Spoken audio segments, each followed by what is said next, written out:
All right, welcome to the group chat. I'm Anthony, my co-host Jacqueline. How are you today? I'm good. Lots to talk about. Yeah, lots to talk about. We have some good stories today, some good topics. We're going to talk about Jay-Z, his Reasonable Doubt anniversary coming up, the Black brand building with Beyonce, the line Sacred. We also get to touch into the Knicks and the White House kind of, I guess, controversies that's going on, discrepancies with the team right now. And then also the makeup of the World Cup. So let's jump into it. Yeah. Let's jump into it. Jay-Z, Reasonable Doubt turns 30. So we're talking my era right here. My era of hip hop, with Reasonable Doubt. And Jay-Z's been putting on, I guess what you can call kind of a masterclass in promoting it or highlighting his brands, whatever we want to talk about. From the Marcy Housing to Yankee Stadium, this rollout has been picking up steam. Been able to follow that? Yeah, no, listen, if I was close by, I would stop in. I know there's a lot of controversy about the pricing of some of the merch and things like that. But I think as a whole, having his old Lexus out there, right? People able to take photos with that, and the subway, I think it, like you said, it's a masterclass in marketing. And just imagine he's 56, right? Like who would have thought my 15-year-old self wouldn't think that, I'd still be listening to Jay-Z and be interested. Yeah, I want to get to that. But I want to talk about his rollout, what he's doing. He has 3 shows coming up in Yankee Stadium. One in Paris, one in LA in October. Paris in September, LA in October. Mm-hmm. He just created the NYC activation. It includes a subway takeover. His deal with Spotify. So he had free pop-ups in Dumbo, Brooklyn, Broward Station in Manhattan, custom library cards at the Brooklyn Public Library, Marcy Branch. The exclusive merchandise that you was just mentioning, including the varsity jacket, I guess priced at $1,000. And the booklet prop-ups, they run through July 12th. So it's an anniversary, and it's kind of a case study in Black brand building on how he's just able to continue to move the needle and move things in these spaces. Yeah, I'm all for it. I think that brand awareness, right? Jay-Z doesn't just come out and promote himself all the time, right? So I think it's fitting that it's a whole rollout because he knows people are interested. We're looking for it. Yeah, and it's not just marketing. He's taken over. It's his lines is named after him in a city that made him. So it's intentional. And it's talking about Black ownership. Mm-hmm. It's intentional what he's doing right now with and it's got me excited. I'm excited to see the show. It's taking me back down memory lane, and it's also getting people to a new generation to now, to download his music, to now, to dive into that culture. And you're seeing more of them now learn more about Jay-Z than they know about Jay-Z. That GOAT was Drake or NBA Youngboy or someone like that. Now they're able to come into this world, come into this culture, and see how you can really build something that's ongoing. Well, some of those, other artists with 30 years, can they do something like this? Can they do something transformative like this? Can they, just make an announcement and sell out, their tour, and then create these kind of pop-ups with the branding, with the history and all that stuff behind them? It's amazing to watch. And like you said, at 56 years old and kind of now taking over the forefront of hip hop 30 years later from when he first came into it that way. That's, yeah. We talking longevity, we talking history. Isn't that what it's about right there? Right. Yeah. Yeah. And he talks about it a lot in his music, right? Like he bought a painting for $2 million, right? Then it's worth $4 million, right? He talks about like a condo that he didn't buy and what it's worth now, right? So he's giving everybody, he always talks about this, like I'm giving you the blueprint of how to, gain wealth, Black ownership and things like that. Like he gets a lot of flack about things that he does, but I will say that he drops those seeds. He's telling us kind of like what that looks like to level up. Because I mean, you get the conversation: is Jay-Z for the culture, or is he like the most elegant landlord of the culture? I mean, my thing is it's supposed to be about evolution. Jay-Z shouldn't be the same at 56 as he was at 20 years old. Right. So if he's doing the same things at 56, or talking about the same things at 56 as he's doing at 20 years old, now married with kids and those things, then how's he evolving? I mean, we're seeing things evolve. He should evolve as a businessman. He should evolve as certain things. And as you move, I mean, you're never going to please everyone, and nobody's ever going to understand your moves. That's why you're who you are, and that's why he's where he is, because of the way he can move, the way he's always forward thinking. So, I mean, my thing is, it's amazing to see that, again, at this stage, almost, he's closer to 60 than he is 50. Yeah. And he's moving, the needle. We're sitting here talking about him, and people are excited. I mean, watch these shows. They're going to be cultural phenomenon, because it's going to be from the stadium, outside the stadium, the city, each city he goes into. I mean, it's going to be amazing. So I think he should, like you said, he should be stuck, because he drops these gems. He drops these gems. It's been dropping for years. Even back in those, he was still dropping gems. Mm-hmm. So he drops these gems, but he goes and shows you what he's talking about, and unapologetically, he's moving. And sometimes you got to move in other circles. You got to move with certain people to make things happen. I mean, I like, this with the NFL. We'll talk about this next, but you got to continue to move in those circles to evolve. And as you evolve, then you can open the door for others and open the door for our culture and for us to now come in and have the opportunity. But somebody got to break through that door. Yeah, I agree. And on that, let's talk about the next topic. Now it's been, was it this week, or was it on Father's Day, when Beyonce's haircut brand, Sacred? Yes.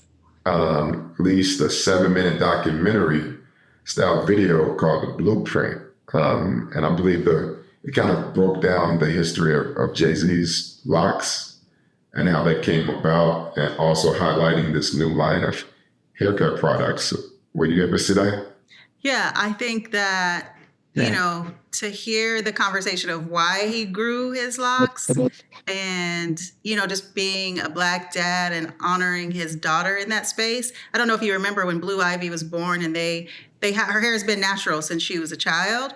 There was a lot of flack about that. Do her hair, comb her hair, mostly from Black people, right? To comb her hair, do her hair. So I really appreciate that. As rich as they is, they're still a Black family, and honoring their child, right? To love herself, to go into the world loving her hair, the texture of it.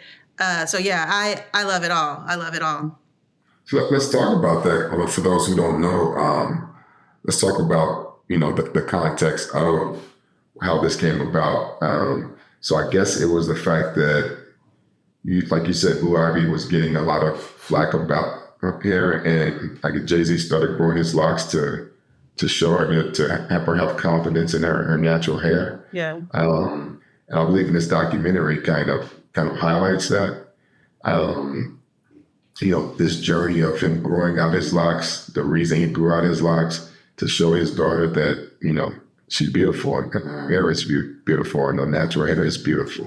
Mm-hmm. I think now we get to the stage of, with him with the afro, so the products are now shown to be able to, break down his locks to his natural hair. Yeah, so there's a conditioner. And here's the thing, I'm a Sacred user, I'll admit. And it works. The products that I use from that line, they really work. And so they use the detangler. His normal stylist, she was able to comb them out. And you can see in the documentary, Beyonce helped sometimes. But they were showcasing the products, which I would say, for all of those of us that use them, they really do work, right? There's things that work better than others. Their deep conditioner, their edge gel, their edge oil. Like people are really using the products and learning that they work. It's not just a marketing technique. No, I think that's amazing. And that's an amazing story too, especially, from a father standpoint, to instill that confidence into his daughter that you are beautiful. York is now. I mean, all you hear is how beautiful Blue Ivy is, and it's that.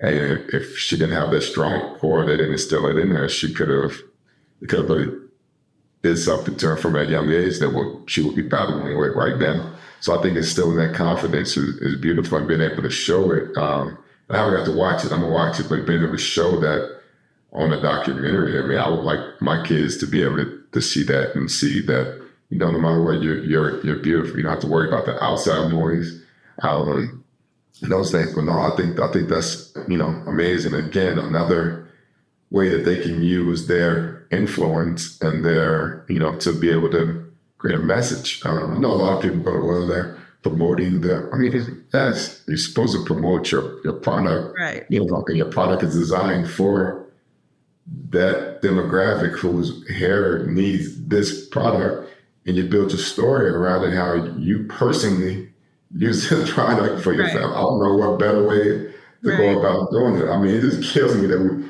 we always got to find something to tear something down. I mean, okay, we will buy it from someone else in their story, but they can't have a story behind the product. So, that always amazes me. But again, I mean, I'm gonna watch it, and I'll check it out. I'll check out the product. I'm always looking for something. I got no locks, but maybe it's something I can use with my daughter and my son. But definitely check it out. Yeah, we use it in our house. I think people forget that Miss Tina, Beyonce's mom, was a hair salon owner. She was doing hair for years, so it's not something that's so out of left field. I think it was something to honor her mom and honor her family. And as rich as they are, they're still Black people, and they know the stuff that we face, right? So I think what better person try to sell us something than people that look like us, right? I think maybe a little bit of the controversy, I guess, from some people came that it kind of came on the same week that he announced his exclusive vinyl deal with Target for the Reasonable Doubt 30th anniversary. Because Target's been under, the boycott, active Black consumer boycott since February 2025, after they rolled back the DEI initiatives when Trump returned to office. So I think maybe that's where it's getting some backlash, because he was kind of mixed into that. And again, what's your thoughts on, all that? Yeah, I think a couple of things. There's always a conversation that you can't trust a billionaire, right? Because you don't get that rich without stepping on other people. I heard an interesting take about the Target, and I'm not saying it's right, but I heard an interesting take yesterday, and I thought maybe Jay-Z partnering with Target, right? And then you have Afrotech partnering with Target in Minneapolis and getting in front of Black tech. Is it possible? Not that I would fall for this, right? I'm not going back to Target. I stopped going to Target as an avid Target person. I stopped messing with Target, right?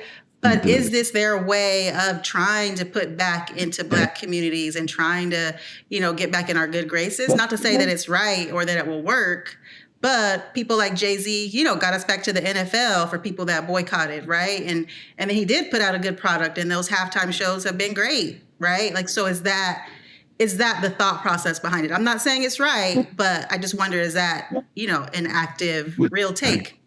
Right.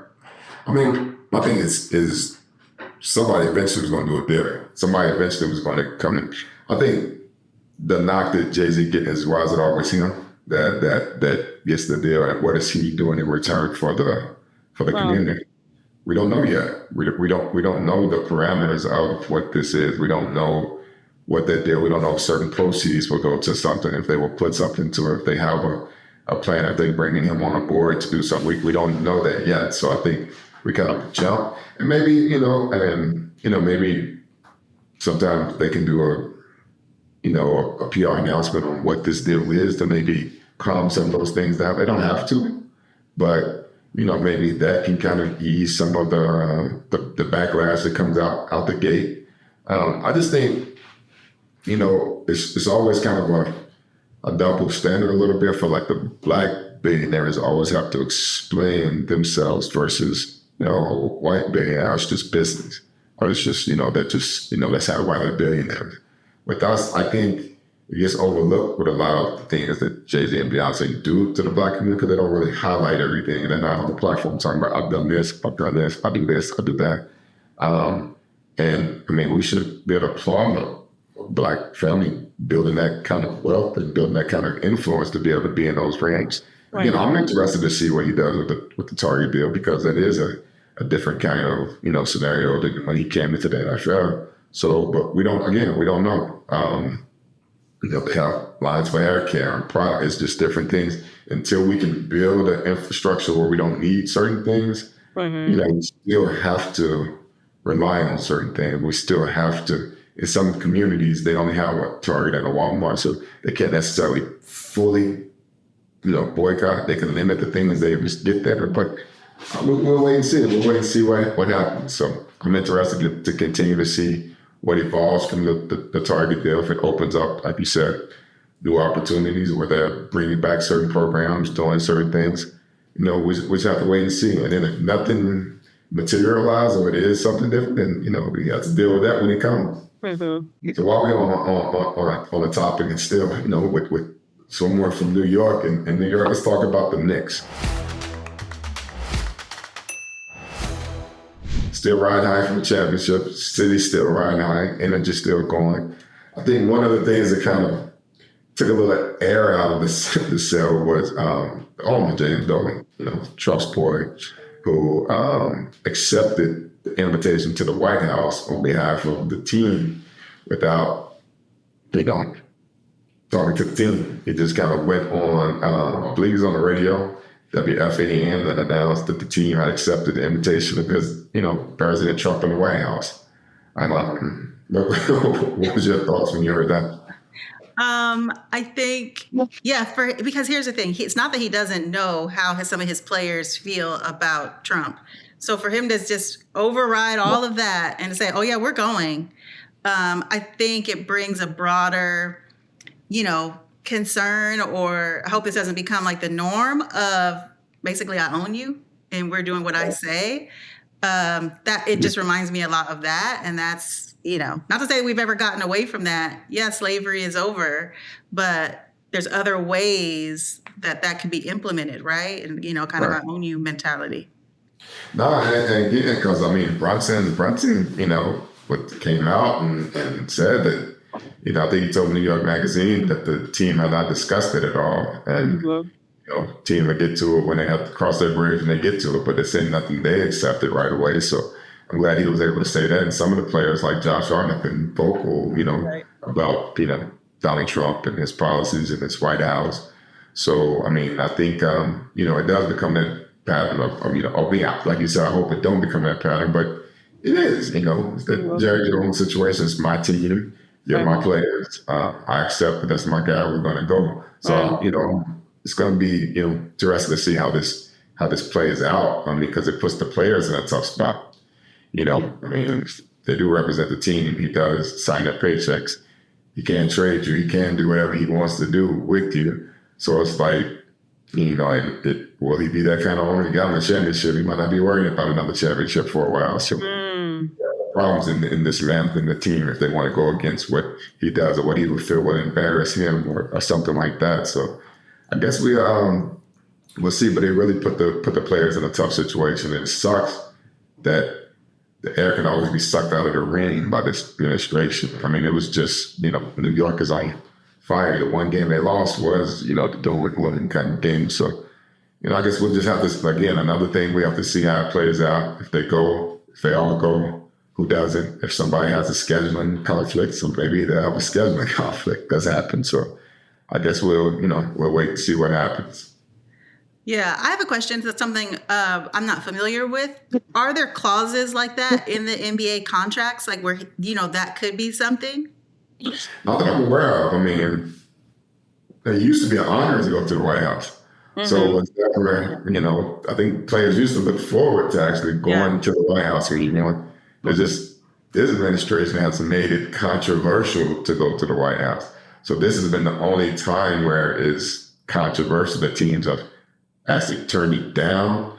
Some have scheduling conflicts, you know, this and that. So, and then some he knew wasn't coming. He didn't send an invitation out to.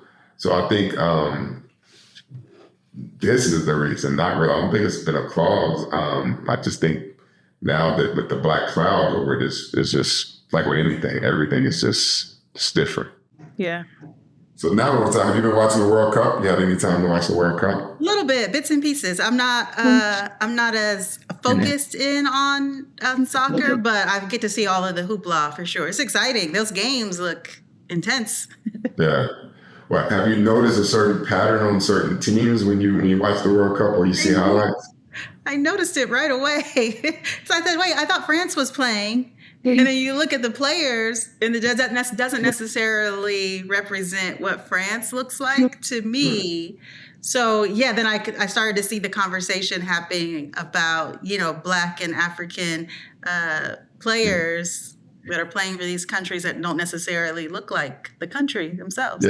Yeah, I mean, it's just it's the World Cup is showing the world in a different picture from what we think of when we think of European, identity, and even American identity to a certain point.